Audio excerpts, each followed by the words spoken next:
Once upon a time, in a land not so far away, there was an evil queen who wanted to kill her husband, the king, so she could marry his brother. Now this was a problem because even though the king was incredibly stupid, he was also incredibly well protected. His royal guard, Sir Reginald the Brave, never left his side. And if anyone tried to assassinate him, Reginald would cut their head off.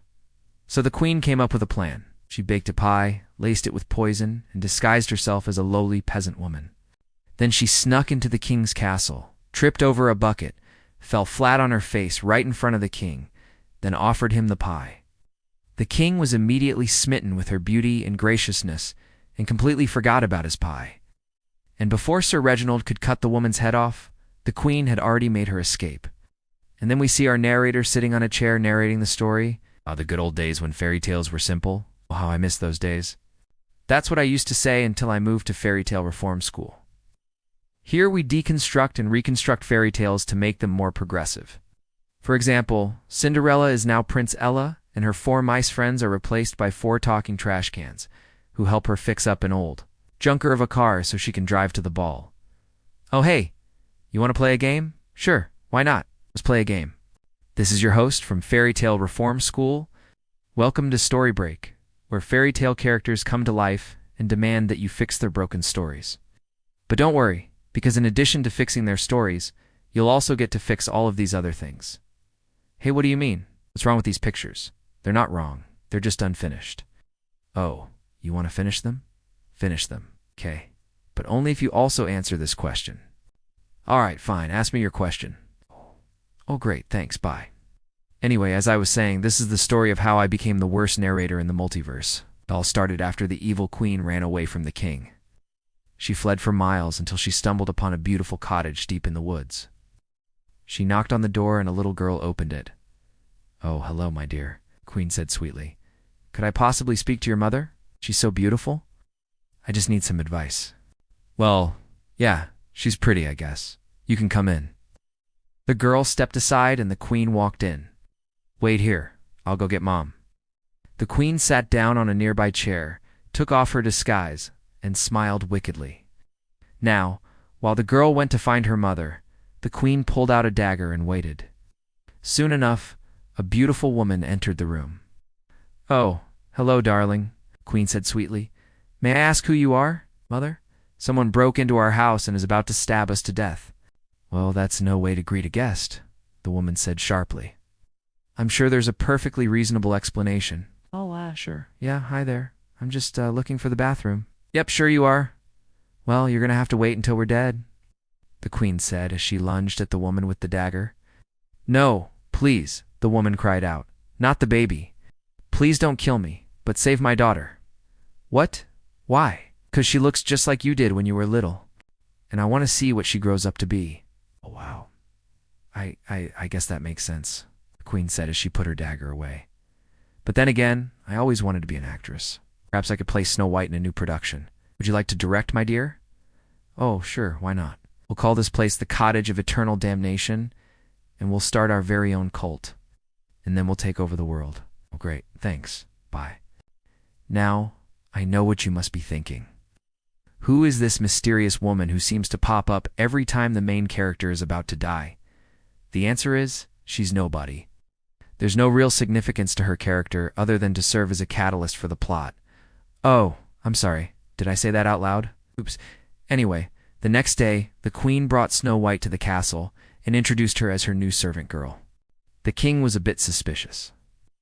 But since he still hadn't gotten over his infatuation with the disguised peasant girl, he didn't really care.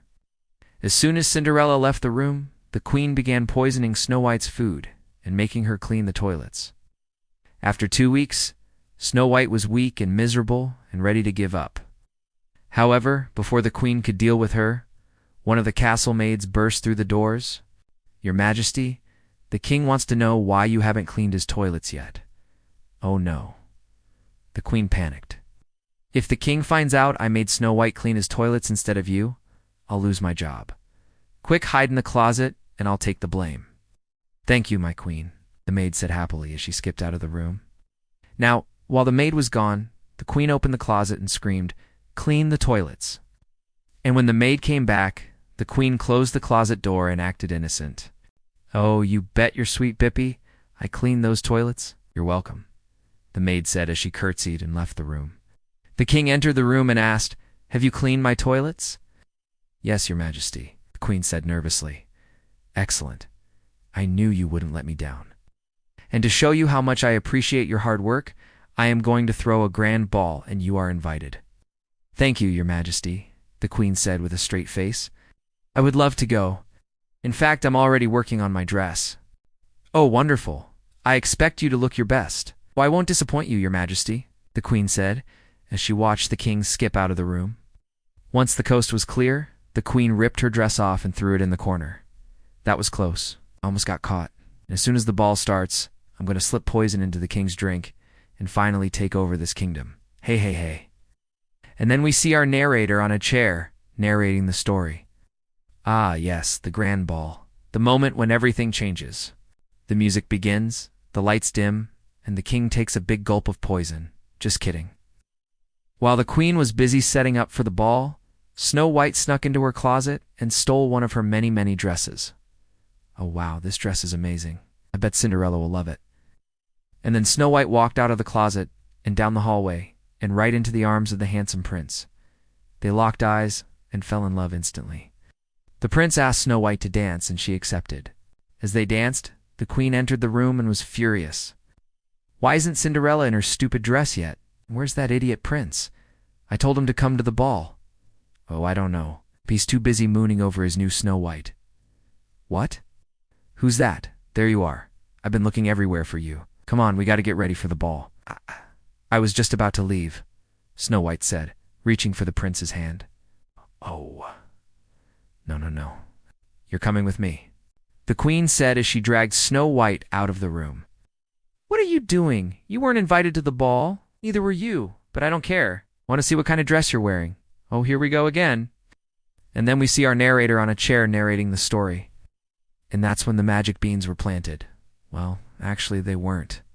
This story is nothing like Jack and the Beanstalk. But if you want to see what happens when the most hated fairy tale of all time gets the fairy tale reform school treatment, then click this button right here. Now, I know what you're thinking. Why is the narrator breaking the fourth wall? Well, that's because he's self-aware, which is why he knows that something terrible is about to happen. What's that? Great, thanks. Bye.